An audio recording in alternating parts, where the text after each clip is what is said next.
Nakakikita yung dyan sa likod. XB Jejemon. Ngayon pa lang magpapaumanhin na ako, kasi baka ulo nyo masira ko. Maniniba ako ng mga nagsabing mahina ko. Makinig kayo bihira to, madalas na marinig sa kata ng dilig, kasi malikot ang diwa ko. Iba yung pinapakita ko, para di nila makita na may tira ko. Di nakita nyo, madulas ang tila ko, kaya pagka pumitik laro. Kung usapang linya naman ay mabisa, kaya gusto nila makabisado. Di man ako magaling kumanta, pero hindi to pipiyo kasi nag-iisa ko. Pag ako sumargo pala sigurado, kahit lapis lang mga gawing tapo. Buti na nga lang na ang ngiti pa ko, kahit ang dami na nila mga ngiting aso. Inaasinta ko, kaso di sila asintado, kaya di ako apektado. Iba mag-isip kasi laking kanto, papako lang ako kapag kikita ko.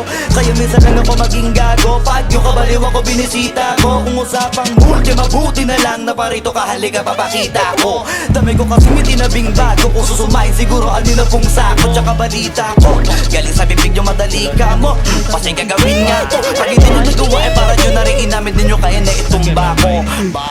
Nasa tap na mga flip, hindi marunong magdamit, inuuna yung salawan sa brief. Eh dahil galing-galingan ng baliw-baliwan para mapansin ulit, pag di na sila click. Mga babero na hindi marunong magupit, dinadaanan sa kulit para masabi malupit, para pareho na yung click. Para sa yung mga para masakit, pipigilin lang ako pag nailaman ko sa beat. Madami magagalit yan, pero mapakalapit, makikiyan, punit-punit. Kaya nagagalit yan, walang avid fan at wala ring fan sa piso rin.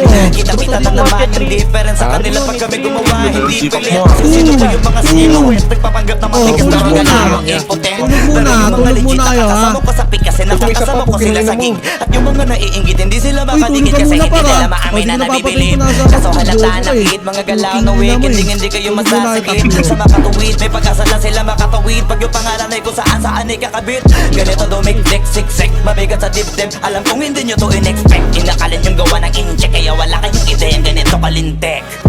Kahit na sa mga libleb, kumakalat ang pangalan na binabinitbit. Habang yung mga gumigit-git ay nakakalat kaya minsan parang ang sarap nila iligpit. Puro parinig, kala nyo di ko naririnig. Madalas kasi hindi na lang ako umiimik. Matagal ang panahon ko nang gusto mga labit, kaso iniisip ko may bata na nakikinig.